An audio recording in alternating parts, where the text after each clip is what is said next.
We here at Autogefühl want to be as close to your car wishes as possible, and therefore we're going to review the all-new Subaru Levorg today.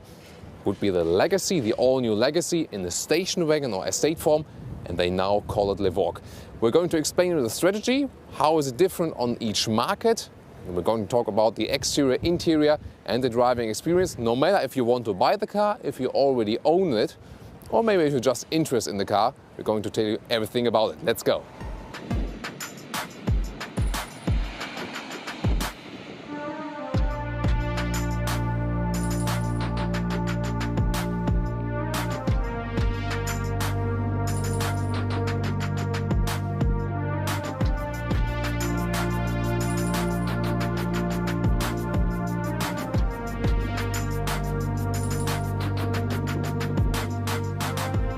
So with the all-new Legacy in the mid-size segment, Subaru decided for the US market we stay with Legacy and the sedan style. And here for Europe and also Japan, that's also available here, we go for the name Levorg. That is made of Legacy, Revolution and Touring, and using each of the letters on that and putting the name Levorg then. And this is then pure the station wagon or estate or combi, as we say in Germany. So this is the basic strategy then. Europe, you get only this one, Northern American market, Legacy sedan, and Japan you can also get that one, and you also have more engine choices. So that's the basic strategy behind that one though, and well, basically it makes sense for Germany because in the mid-size segment people tend to buy the estates. What about you if you're in the Northern American market, would be interested if you think that strategy is right for the Northern American market? Because I've heard quite sometimes, yet you guys from the US also tell us, okay, I do actually want a station wagon. However, let's start with this one now. It will of course count also from the interior for everything about the new Legacy, so that will also interesting if you want to go for a sedan. Let's start in the front with the design. Lapis Blue Pearl is the name of this color here, and I really like it. It's not quite Thomas Blue, but something quite close to it. In the front, I think it's a very modern and very strong front with a not that huge front grille, but this has been enlarged in comparison to the previous one, and I really like the chrome frame. And my favorite feature is here, this is kind of a quotation to the rally past of Subaru, or also the modern rally cars. And you see it's most of the way it's blocked in, so you don't need all the air that is coming in here. It wouldn't be really that necessary, but it just looks cool because you have an estate or station wagon and say, oh well, I got some kind of a rally car. In the side profile we see a rather, let's say, standard station wagon style. Beginning with a comfort trim level, that's the middle trim level. We also got 18-inch alloys and with a two-color scheme, I think very beautiful and also sporty as for this car. You see as we continue to the rear part, the chrome frame is just as a lower part. I'm not sure, I would have made the chrome one all the way around and would have been more beautiful in my case. And you see we don't lose too much space in the rear. It's a little bit falling down the roofline. And also, well, the rear window is a little bit flattened out here. So not too steep actually, but losing space in the height here is also not that kind of a problem. The shoulders are a little bit accentuated here by the dropping line that is continued all the way to the rear lights. And about the pricing, well, it starts in Germany, for example, at 29,000 euros. Wow, we think, oh, that's kind of much. Yeah, it is as an entry price. It's about 4,000 euros more than the other competitors in this mid-size segment. For example, Volkswagen Passat, Mazda 6 and so on. But here you always start with a higher trim level, and you always have the all-wheel drive and the automatic gearbox then, and so that's the basic difference. In the rear of this 4.69 m long car, that's by the way 7 centimeters shorter than the Passat, so for the mid-size segment a rather compact car. And the rear is, rather has this round style, and I'm not sure if they were really decisive with the rear lights. It looks a little bit mixed up from design, a little bit not calm enough as from my perspective. What I really like are that you got two massive exhaust pipes at the lower part, and that looks already very sporty and kind of some fake carbon style here in the detail, but that's of course just plain plastic.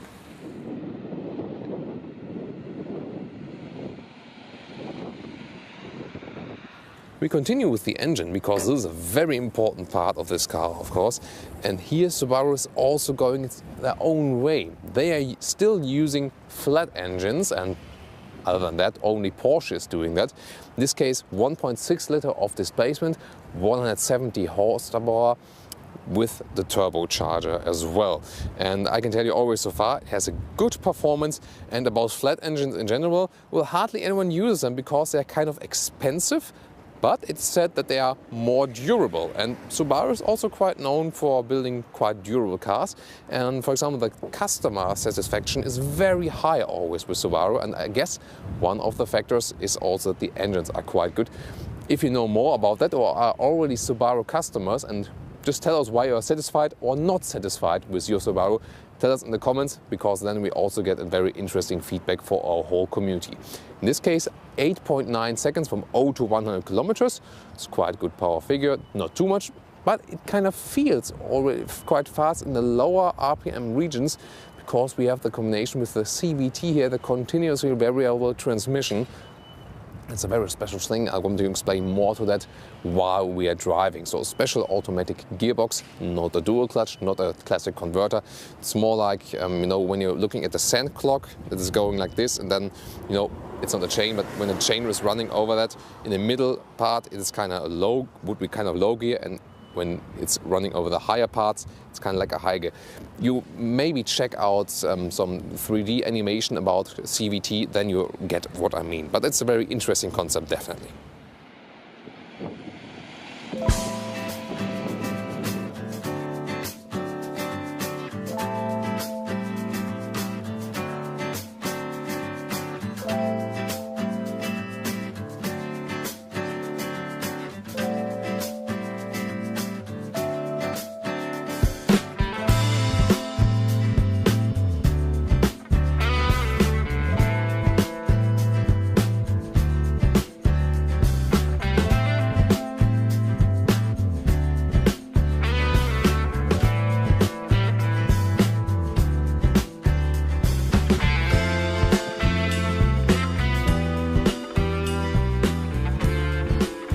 Let's get inside. This is here the key. Actually feels quite solid. Especially is that with pressing the Subaru button, you open the car. With the BMW, it's like when you press the BMW button, you close the car. So you have to get used to that if you're a BMW customer also. Then let's get inside. The doors, they don't feel very heavy. To see they are quite slim. And also the window line is quite steep. So that offers more space on the interior. But you know, closing and opening the door doesn't feel that worthy then. So let's take a first look at the interior. This is here the top trim level, so-called Sport. Usually it's Trend, Comfort and Sport, but already with the Trend level you get 2-zone AC, rear view camera, USB and usual cloth seats. Here with the Sport equipment you see we got the full leather seats. You know, I'm definitely against it. You don't really use it, and although you have to think about the animals. Then basic overview in the front here. We also have a leather steering wheel. I like the blue contrast stitches, but you can also theoretically combine it with cloth seats. That would be the best way. Really like that you have the blue contrast stitches that are fitting to the exterior of the car, and you see that the basic material quality also, you know, it's not really hard, but it's also not that soft. Everything is rather solid. These covers here actually look quite good. Also at the inside of the doors, if you look at the material quality here, everything is quite solid basically, but definitely not high class. What do I realize when taking a seat here? First of all, to open the fuel cap, that's right below here. That's important. And opening the engine is standard just in front of here to open the front hood.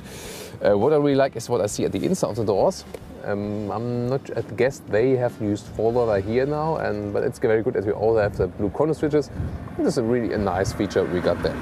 Then about the seats, well, in general, I would say it's not really very suitable for tall people, because I rather feel like I was sitting not in the car, but on the car. And it was you know, I had this formulation last time as I was sitting in the Mazda MX-5, and it's maybe because the hood is quite low and also the seats are maybe not that big, and well, so I kind of feel a little bit too tall for the car, but that might also be because the main market and the home market is also Japan. But you know, main market US also for Subaru, I think they should rather adapt to tall people then. But if you think about the shoulders, that's then well done also for tall people, because I got some shoulder support up here.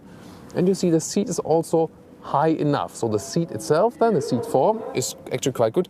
Maybe it's just the seat position, but I already got it quite low, but I'm not sure. It feels like the seat would be very much higher and that it should be going lower. So, but that's maybe just a personal feeling I have here, and with my size 1m86 if you are not a subscriber of Autogefühl. Storage space at the inside of the doors, and well, it's not that big, but rather tall, but models do fit there. Then we got a standard glove box, and it's also, well, it's not sliding down smoothly. Well, the first part, the second part, I'm not sure. But standard glove box style also as for the size. And then here on the inside, well, we don't have anything at the top, but at the lower front part, we have some space, for example, for a garage beeper. And in the front, we also got a USB slot and 12-volt power supply that is available in the front. Middle console here for 2 beverage holders, kind of standard. And one slim case, for example, for a mobile phone, you can put right in there. And then the middle armrest, you can put that one up. But also feels quite solid, I like that. And you got some space in here on the inside. And there's also 2 USB slots actually possible, and 12-volt power supply as well.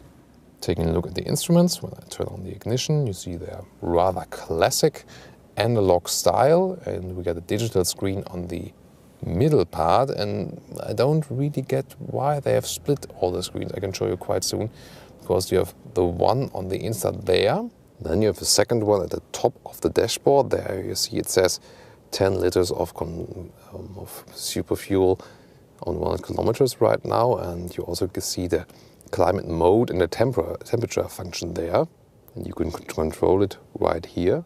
And then you have the central big screen, and there you see you have kind of 3, an instrument screen, this one above, and then that one a little bit confusing to me, I think. By the way, those ones are not real buttons, so it's kind of like glass buttons, let's call it. It's like you touch them, you don't feel anything, but you hear just something. Then you have those basically 6 apps here, which you can go by touch as well. It's kind of modern how we see it visually. GPS could look more modern, and you see the reaction times could also be better. Well, it's not the worst system I've seen, but there can be better ones for sure. What I really would prefer is that we maybe have a cleaner atmosphere where we don't have all the systems split. Maybe just the info screen here would have been enough to me.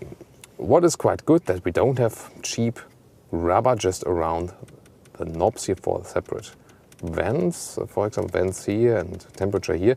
This one feels good also, as you hear it, makes a good impression. So this is maybe one of the better parts of this interior for sure.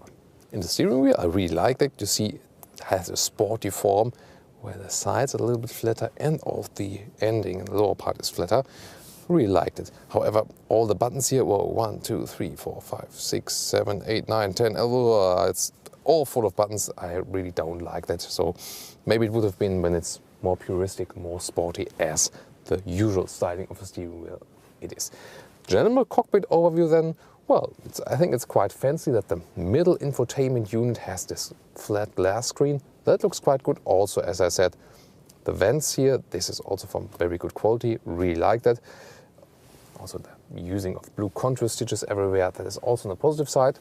But in general, I think little too many buttons, especially the steering wheel, and also this split, well, 1, 2, 3 screens, that's a little bit too much for me. And well, lower in quality is, for example, just when you look at the very details, for example, let's say from the knobs, from the electric seats on the driver's side, or the top of the dashboard, or the inside of the doors. But you know, it's not a premium car, and so you also cannot expect too much in this case. Now let's move on to the rear side. Are you on the rear side? Actually, almost 90 degrees opening here. That is quite good. Got the seat as a tall driver would be driving, and you see knee space still got enough knee space, that's pretty much fine. And overall, I think, well, it is definitely not the longest car in the midsize segment, and considering with that, we have reasonable space here in the rear. Let's see, above my head, you see the panoramic roof is not continuing until all the in the rear, and that is still enough headroom here, so driving with 4 adults here, absolutely no problem. You know, with sedans or normal station wagons, if they're not SUV, you usually don't have a higher seating position here in the rear. And also the rear here, that can be actually a problem because, you know, you feel like you're falling asleep. But then, if you think about that, there's a lever here. It does feel a little bit loose. You see, that is what I mean also, that for example, a Volkswagen interior quality is a little bit better, just for the look and feel. And but here, for example, you can go in the all lying back position, and then, as I would prefer it, you can also make it more upright, and then you have a rather upright position here in the rear. And so I really like that feature. Furthermore, you can use this knob here above, and then you can also flip the seat from the rear. That is the first possibility. And you see, everything goes quite flat here. And you don't need to be too strong to do that, by the way. If I move on to the seat here on the right, by the way, there's in the middle part, there's a USB power out, 2 more USB slots for the rear passengers. I think a very good solution, you know, if you're sitting in the rear and want to charge your iPhone or something like that, that is really good. And then there's a middle armrest as well. That one is a little bit harder to put it out. And then, well, that's a good surprise. That is again a nice feature, also quality-wise, that we got not just simple beverage holders in here, but also with a small chrome-alike frame, shiny black surface on the inside, and then adjustable holders here. That is, again, nice. And then let's see what the rear has to offer, the very rear of the truck. Let's open. And first of all, the cover lid. I usually prefer it when there are rails on the left and the right. This one, you know, is then rather loose, so don't like it too much. And also, I'm not sure how long this will stay pretty in this kind of area. By the way, you see how the seats are upright or laid back, and of course from the rear it looks beautiful then when it's all in the same line. However, the most important function here is that you can also move the seats to the flat position here in the rear, and that is very easy. Just pull a button here and pull it here. We haven't seen it with all estates, and I mean even in the Audi A4 we have to flip the seats then manually then. So this is really a good function to have here, definitely. Overall, I think you see you have really a lot of space, and especially now when I just flip it up and you see all the lengths of that compartment. Really flexible use, easy entry. You can also stand almost, well, I think with 180, with 180 in meters you could stand below here. Then I also got a second floor here with really actually a lot of space. That one can also be used very nicely, and you can also split it in different compartments. Very nice as for this one. And also second smaller space right here that is for all the emergency equipment, for example. And then if you look at the right or left side, here I've got a sample at the left side or the right side. There's also a small net where you can hide some smaller things.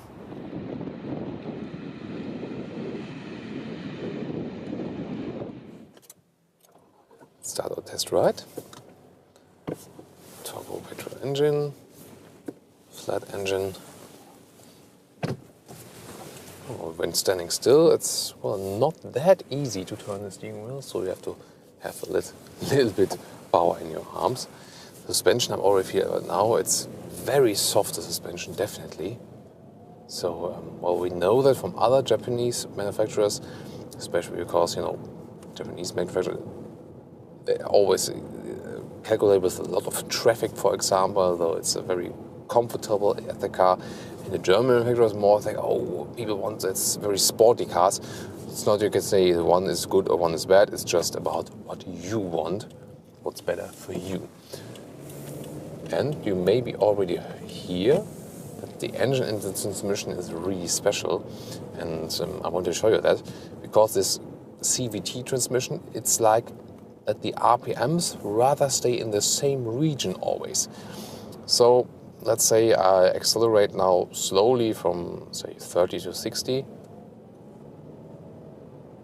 2000, 2000, 2000, 2000. You see, the RPMs kind of, we had several gears been shifting up now, but we always kept in the rather same RPM region. Therefore, driving it with this CVT transmission, it also feels, really smooth. Now I'm accelerating a little bit harder.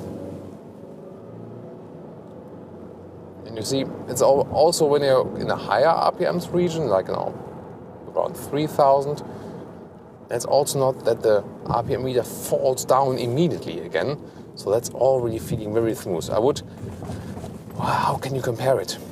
Yeah, I think rather to a dual clutch transmission. Not directly, but that would be maybe the one that is coming close to that.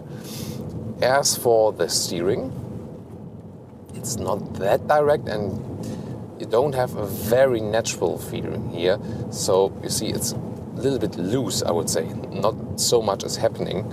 And again, the suspension more trimmed of this very soft riding comfort.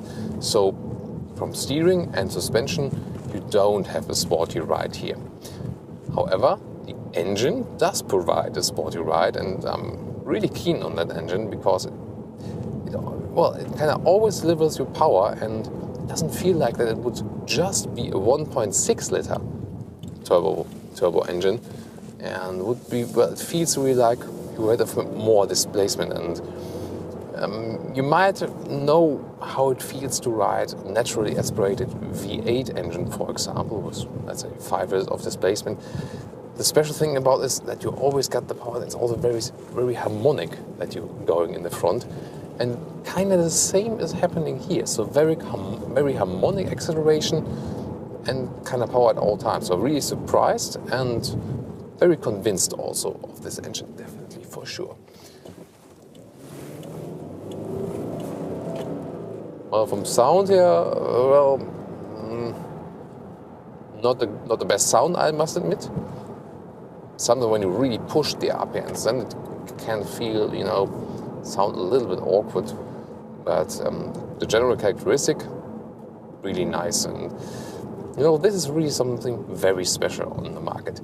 Of course, you always have the all-wheel drive here with the Subaru, and that's what the brand is famous for. And although they are generally said just a niche brand, they're the biggest all-wheel drive seller in the world.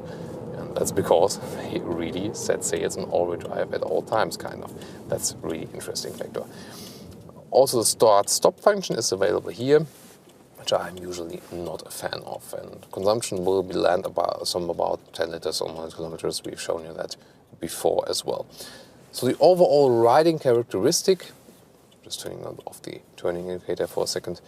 Overall riding characteristic is from the engine, could actually be sporty, but from suspension and steering, that is really rather to the comfort level.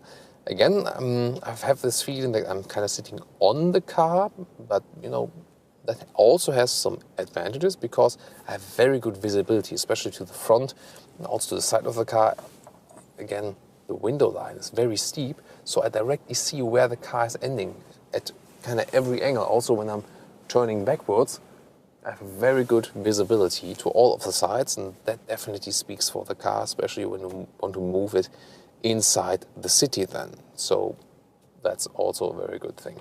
However, as I've said, in the static interior part, again, I think it's not the best for very, very tall drivers, as also for long-term comfort. But definitely not a very, very bad thing or something like that. We also check out the engine performance and the transmission on the Autobahn now, the famous German Autobahn, which is kind of crowded always in Germany. And so we can also see the performance there to have a good mix. Sound insulation, well, I did experience some better ones, but it's also not really, really bad. So overall, this car behaves, I think, rather neutral. Doesn't want to arouse too much attention, definitely. Also not from how it's behaving on the inside. The driver's seat can be very easily adjusted during the drive, by the way, as it's electronically here in the top trim level. However, even in top trim, the co-driver seat is still with the manual functions.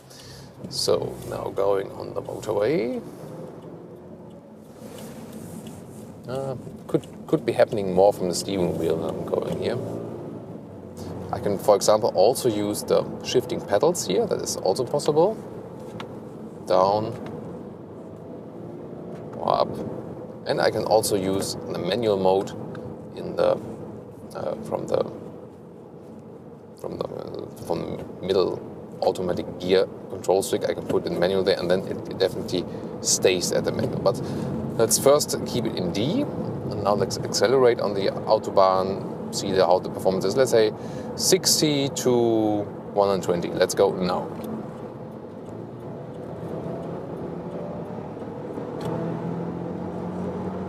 Whoa, go very high in the RPMs. 120 now. Oh, that would actually turn very high from the RPMs, quite unusual. And then, now we already also hear 120. Gets kind of loud in here, so they could still work on the sound insulation, that's for sure now. And you know, that's always a good thing when you use or test a car also on the motorway, then because with higher speeds you get more experience as for the sound insulation. So what you have also seen from that engine, because of the rather small displacement, it is very good inside the city at the low speeds, great performance, but then as it goes more to the faster speeds, got rather slow there. So definitely not the best car to do some fast overtaking slots. Let's try it right here now. There the engine feels a little bit exaggerated, let's take it that way. Really struggling a little bit. So that's definitely not the best discipline for that one. However, if you just let it run at let's say at a fixed speed, it feels very relaxed. And also just from the engines, well, we don't hear much sound. It's more really about the wind noises, and definitely. You know, you cannot pick another engine for this car, at least not in Europe. In Japan, there's also a 2-liter turbo available with, is it the turbo? I'm not quite sure, but at least 2 liter of displacement and with 300 horsepower, really massive then. However, here you only got this choice then. So more Autobahn riding, let's test the brakes. Could also come a little bit earlier in the braking process. Well, it's not that you cannot go with this engine on the motorway, but the best discipline would be really driving inside the city.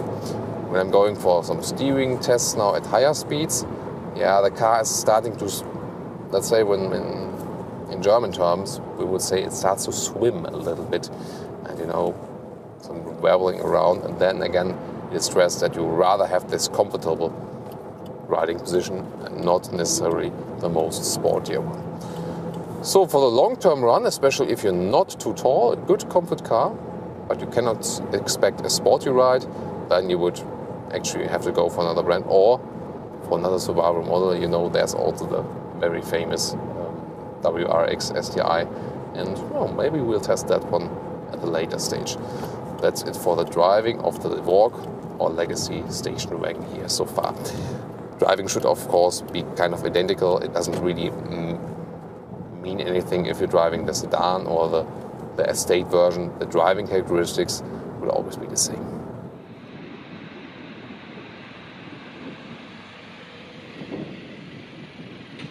Let me conclude on the all-new Subaru Levorg, or the Legacy station wagon as you could also call it. Well, first of all, about the name, I think it's a mistake to call it Levorg, to give it a new name, because it takes so many years to introduce a name and to make it famous in the whole market. So I think it's a mistake to change the name. Why not call it Legacy Estate? I don't know.